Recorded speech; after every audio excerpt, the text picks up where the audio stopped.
is federally certified, although that disagrees with what the FOIA response was from his office, which said that they had no documentation for the federal certification.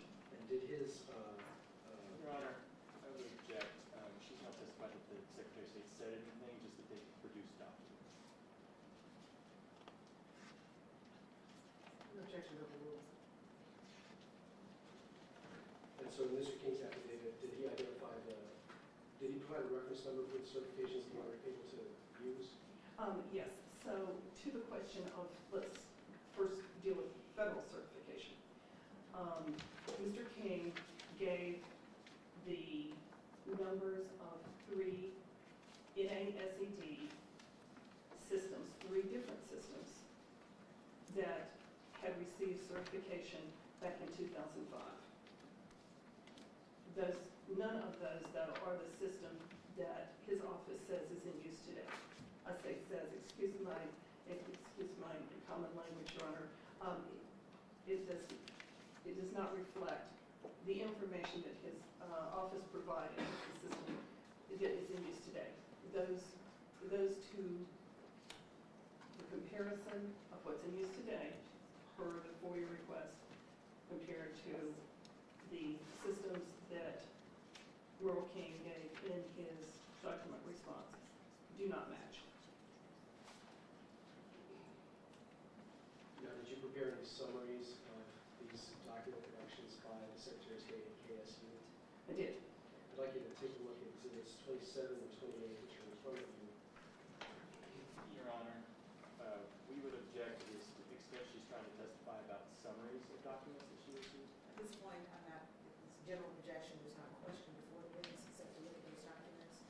And so the same rule applies. I'll give the plaintiff an opportunity to establish appropriate foundation, and you'll have an opportunity to object if the documents are tendered. So, Ms. Marks, let's do it first at exhibit 27. Do you recognize that? Yes, of course. What is it? Okay. This is not getting into the color, just...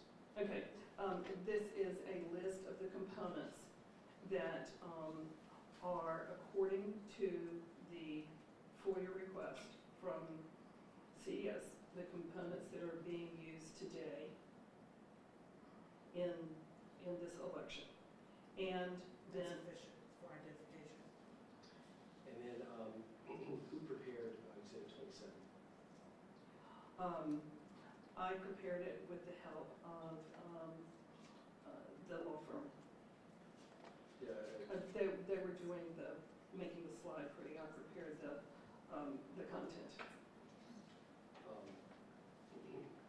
And this statement at the top, components of use for non-certified system, is that your conclusion? That is my conclusion, just by comparing the two documents, what they say is in what they wrote was in use today, as well as what the last certification document was from the Secretary of State. So you looked at one document they produced and looked at a different document, and this summarizes what they said. The differences, yes, it does. And you prepared this. Yes. Your Honor, I move to make exhibit 27. Objection? Yes, Your Honor. Chooses. There is no assurance that the voter intent is accurately recorded. There are some things that have happened just since the 1st of March that have been quite alarming to our members here. Beginning with the, apparently about March 1, the hacking into the voter registration database at KSU. Then there was apparently a theft of express poll books, the poll books that are used in the polling place, which are Your Honor, I would object. She has no personal knowledge about any sort of theft or emotion. Is there a response? Yeah, she's testifying about what her members concern. locations. So, given the entire set of circumstances of problems reported in the press and that we had done research on to have good reason to believe that those things were true, of course, there already grave concern about the safety of the system was heightened because of all of the security breaches that had been reported and they were aware of, and then particularly those that had read Kennesaw report that had been widely circulated, the incident report that was done to assess KSU's security after the March 1 breach. So that created far heightened concern about this election and that something needed to be done about this election. And does membership believe these incidents are related to their right to vote?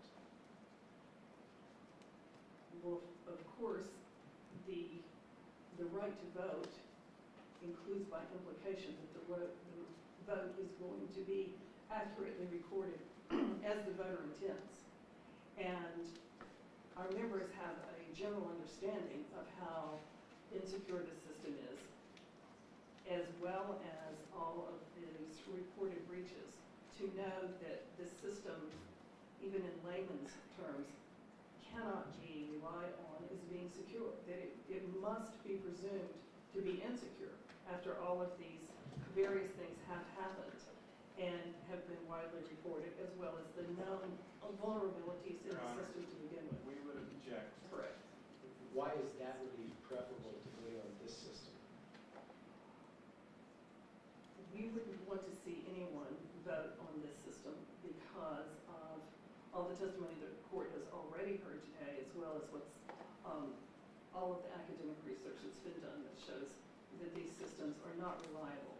That a paper ballot, as Dr. Felton had testified, is a verifiable, a created secure environment, can be recounted, and the voter, Again, Your Honor, of course, in seeing his or her ballot as they are dropping it into the ballot box, that they know their ballot will be counted as cast.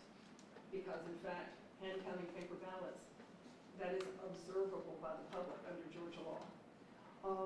And also we know that it would be far less costly than using the machines, and probably faster actually than using the machines. But those are really kind of minor in comparison to having the ability to recount this race and to verify that the voter knows that what they intended is what got into the ballot box, which is not true here with these types of machines. Anything else? State certifications of the voting system.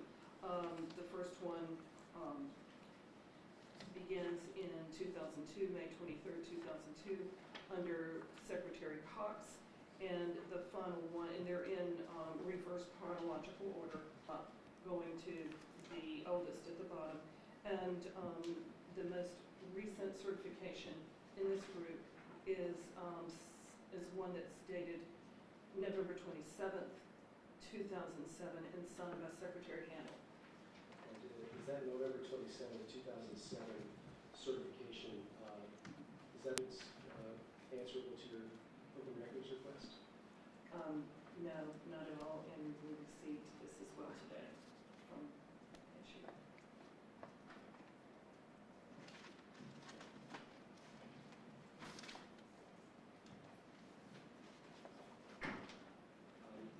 And just to round out an earlier point, I'd like to ask you about Rocky Mountain Foundation. What is the purpose, the current purpose, the mission of Rocky Mountain Foundation?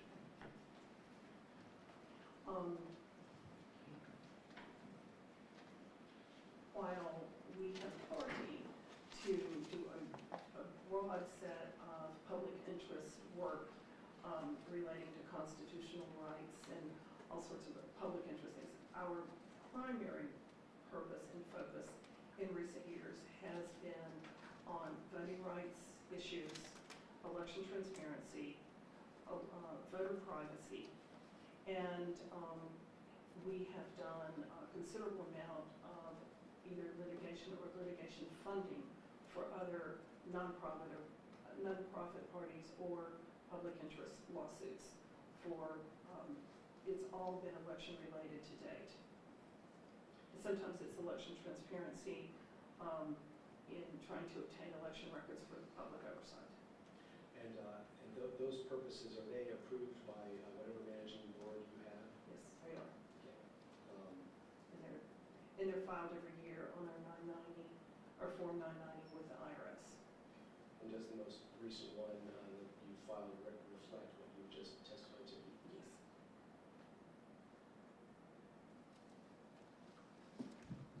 On behalf of the secretary, sir. No, Your Honor. Ms. Burwell? Ms. Bryant? No, Your Honor. Ms. White? No, Your Honor. Ms. Chen has submitted.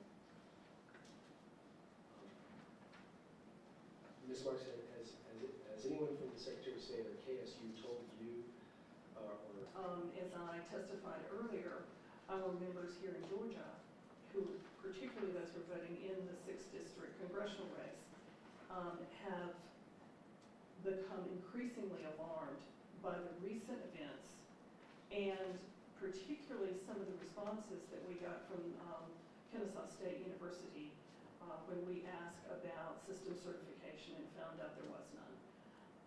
And so, of course, we've become recently alarmed at the security breaches and that sort of thing. So, while they've been concerned for the long run, their concern has been greatly heightened in recent weeks. Isn't it correct to say that your members have had concern for you prior to the filing of this lawsuit on the eve of the election?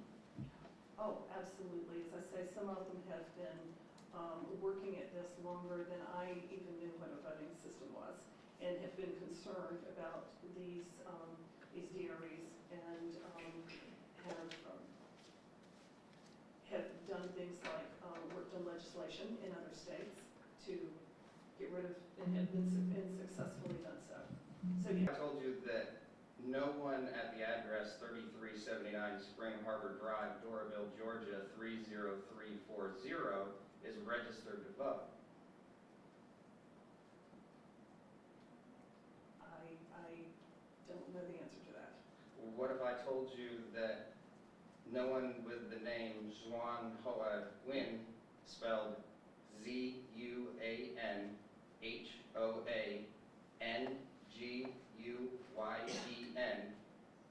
is registered to vote in DeKalb County or the 6th District? I don't have an answer because I did not verify it. So you don't know whether or not any of your members are registered to vote in DeKalb County in the 6th District?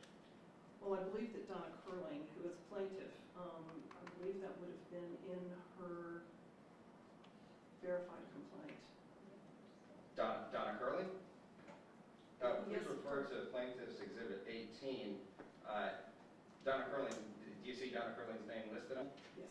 And is her address listed on that document within DeKalb County? No, it's indicated as she lives in Fulton County. Okay, so she lives in Fulton County. Is anyone else in your membership? There are no other members that you have listed either in the complaint or testified to that live in DeKalb County and are eligible to vote in the 6th District. Is that correct? There are none that we have listed in the complaint, and I would have to do some checking to see if there are others that would be. Do you know how many ballots would need to be printed for this election to be held entirely with paper ballots? I am assuming something less than 200,000. But you don't know, do you?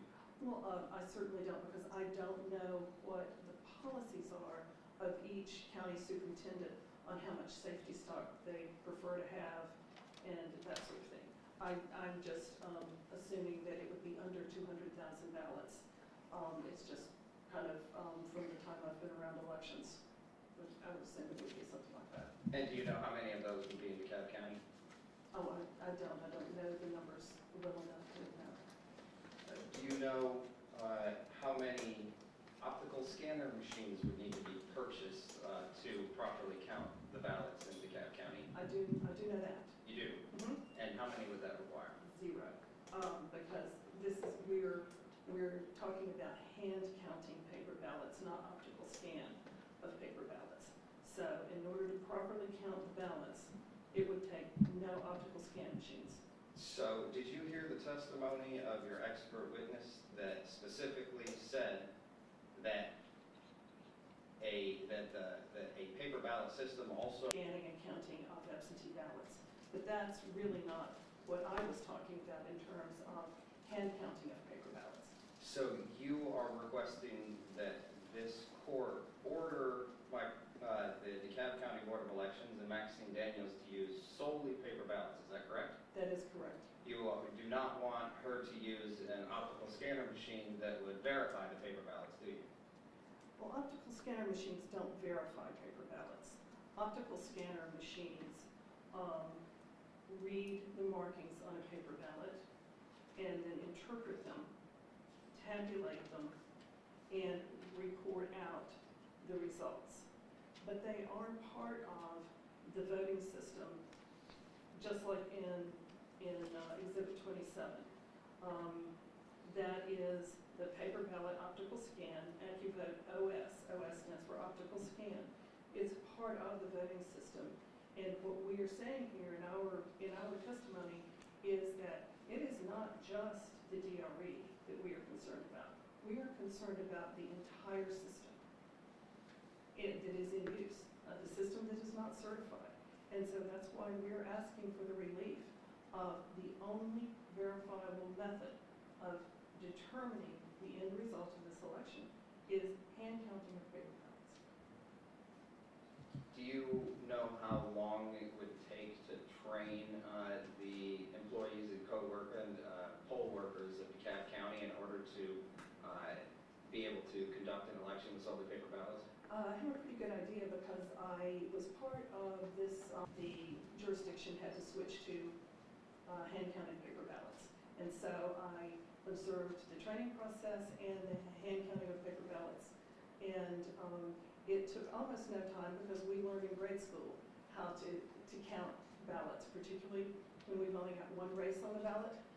And we went to the extent of getting an expert whose expert testimony has been filed, a hand counting expert who says that it should take less than an hour and a half.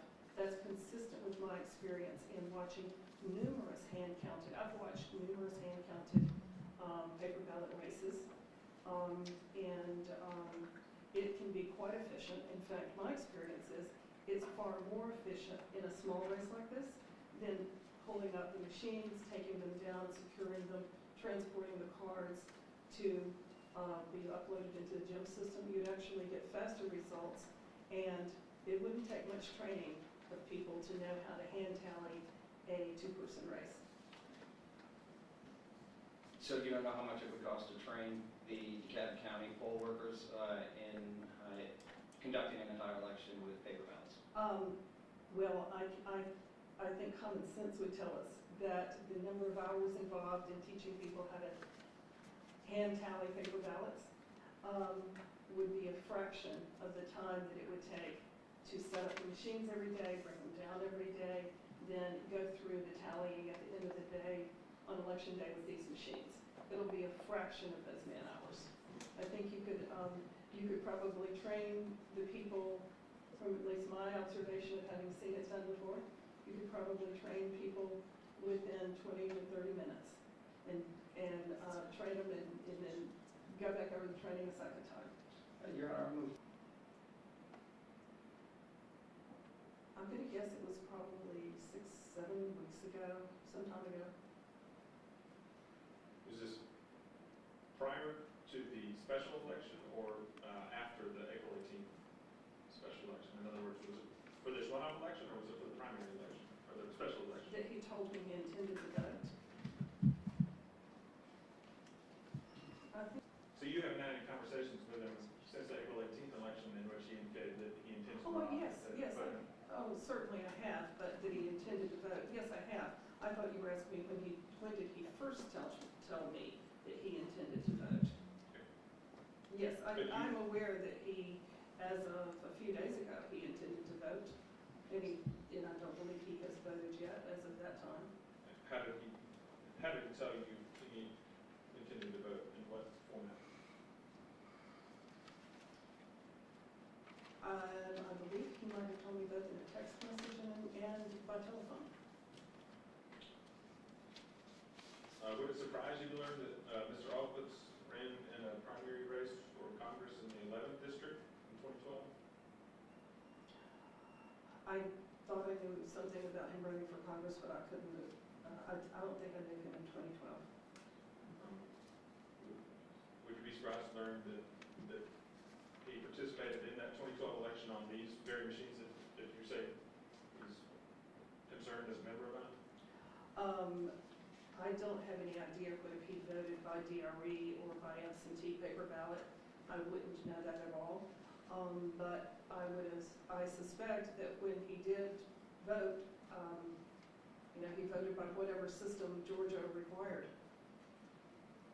Are you aware as to whether Georgia has a procedure to challenge election results, contest election results?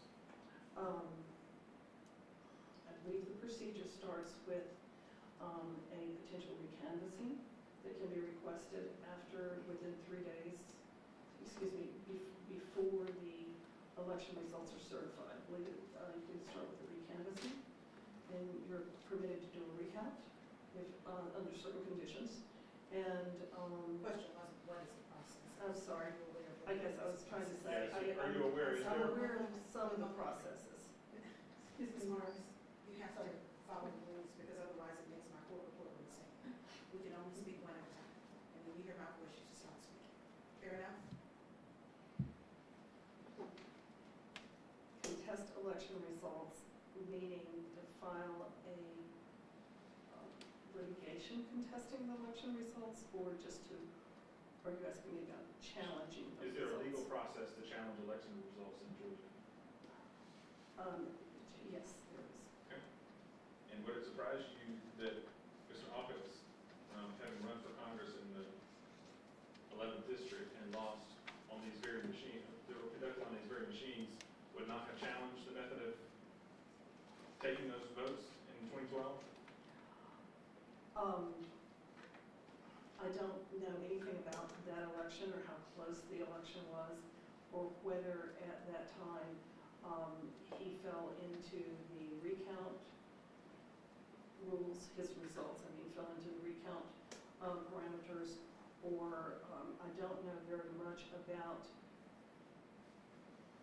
post-election litigation and an election contest in Georgia, so I wouldn't have any way of answering your question, whether or not to be surprised. Okay.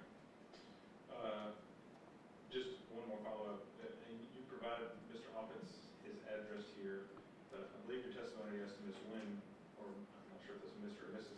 Wynn in the cab, was that you didn't verify that their voters, registered voters, that you did not verify. I did not verify.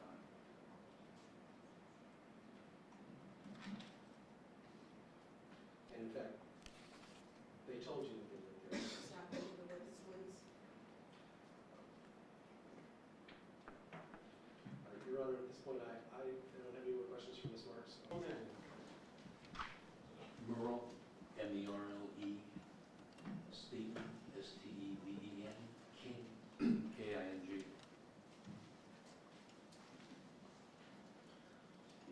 Mr. King, good afternoon. Can you look at the exhibits in front of you, and I find your own is marked Exhibit 2? And Stephen Gay, the Director of Information Security, Kennesaw State. And if you can turn to the third page, what's that? I believe this is a report that Mr. Gay authored. You say you believe, are you not certain?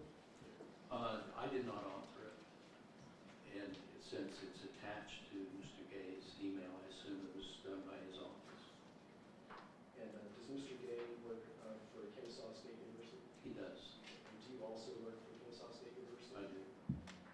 Did you receive this attachment to this email under the Kennesaw State University email? I have received a draft of this report. Whether it's this copy or not, I can't determine without comparing it to the draft.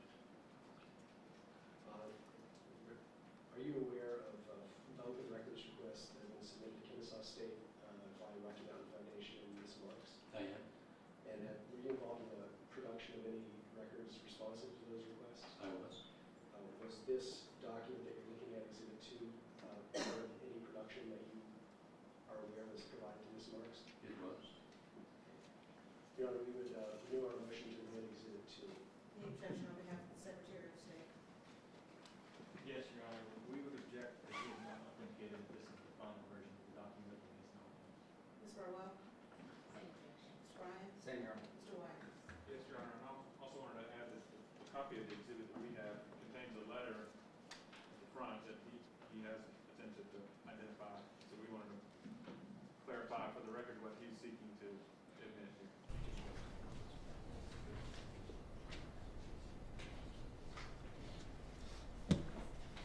Relating to sovereign immunity, quite honestly, motions to dismiss are heard first, but given where we are, I'm going to proceed indifferently. So I'll take you in order. Secretary of State first. Mr. Height, Ms. Correa, are there any witnesses you all intend to call? Yes, Your Honor, Secretary of State wishes to call Merle King. All right.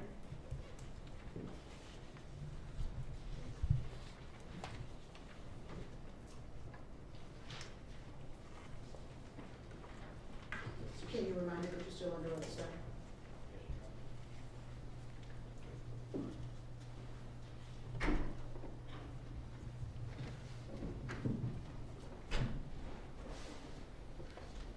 Good afternoon, Mr. King.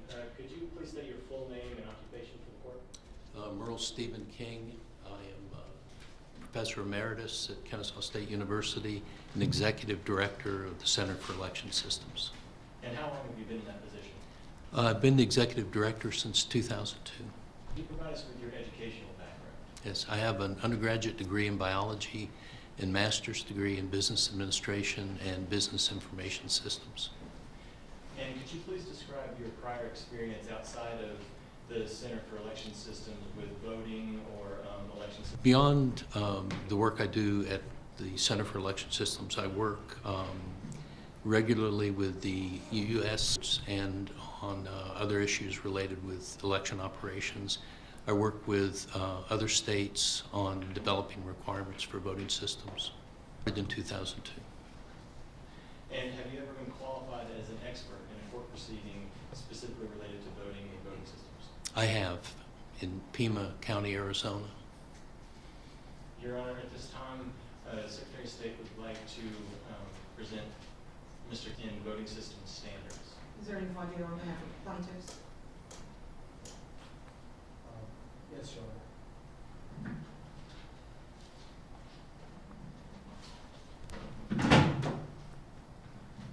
Good afternoon again, Mr. King. Mr. King, you're being offered as an expert in voting system standards. Yes. What's a voting system standard? Well, the voting system standard is a collection of conformance requirements approved by a certifying body. And what in your mind is a voting system? In my mind, Just one, counsel, this line of questioning should relate to matters concerning voir dire. Yes. And so I just want to be sure that we don't stray too far afield with that. so the U.S. Election Assistance Commission, through HAVA, Help America Vote Act, defines a voting system as a device that can be used to define ballots, capture voter intent, tabulate, and produce reports and audits. And you've worked with EAC Over the various software and hardware systems that the state of Georgia uses to administer voting. I am. Could you describe them to the court? At the core of the voting system is an election management system called GEMS, G-E-M-S. We currently use version 1.18.22G, exclamation point. That system is used to prepare ballots, prepare election databases, which are used to prepare ballots, but also for final tabulation. We utilize two different DRE, direct recording electronic touchscreen systems, one of which is here in court, an R6 model, but we also use a TSX model. Both of those run ballot station 4.5.2 exclamation point. We use an optical scanner, which is used to scan in the absentee and provisional ballots that runs something called firmware 1.94W. And that constitutes the core of the voting system. In addition to that, the Secretary of State through the years has expanded our definition of a voting system to include electronic poll books, which we use versions 4,000 and 5,000, running software Easy Roster 2.1.2. And we also have added a Honeywell barcode scanner that mates with the electronic poll book to check in voters at the polling location. Surrounding that, there's a collection of media and peripherals such as smart cards, memory cards, and encoders, which are no longer used in elections but still certified. Thank you.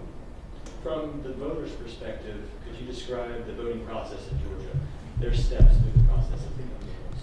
So there's 3 primary modes of voting in Georgia. There's the mail-in absentee process, which I will hold off unless you have questions, advanced voting, and election day voting. And both advanced voting and election day voting are done with DREs. So for the purpose of my explanation, if I can start with election day voting. So when a voter comes into the polling location, they sign an oath at a check-in table. That oath is used in combination with an ID to validate that that voter is eligible to vote in the election. Then that voter is moved to a table where they are checked in on an electronic poll book. The electronic poll book will confirm the voter's name and address, but also is used to create a voter access card, a smart card, that has key information on it that's used to bring up the ballot style on the DRE to which that voter is entitled to vote. The voter will then take that voter access card to a DRE, inserted into the DRE. It will bring up the appropriate ballot style.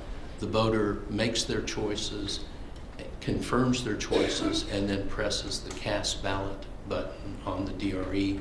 It ejects the voter access card. The voter then takes that card, typically drops it in a basket, and that is their experience as an election day voter. You describe the process of the vote from that point forward. Right, so this process goes on from the opening of polls to the closing of polls. And when the polls close, the poll manager and poll workers in those locations will use a supervisor card to end the election on that DRE. When the election is ended, it automatically produces a summary tape that summarizes the votes cast in the races on that DRE. So the poll workers are instructed to print out 3 copies of those paper tapes, one of which remains in the precinct. Typically, it's taped to the door of the precinct so the public can view it. And 2 of those paper tapes are then wrapped around the memory card, the PCM-CIA memory card, which has stored the cast vote records from the DRE. And those physical memory cards and paper tapes are then transported to the county election office, where they are uploaded into the GEM server and tabulated. As a part of that process of tabulation, the county election office confirms that the memory cards that are coming in are cards that are associated with that election, associated with a specific precinct, associated with a specific machine in the precinct, and verifies the vote totals at the GEMS tabulation server with the vote totals that are on the paper tapes that were generated at the precinct.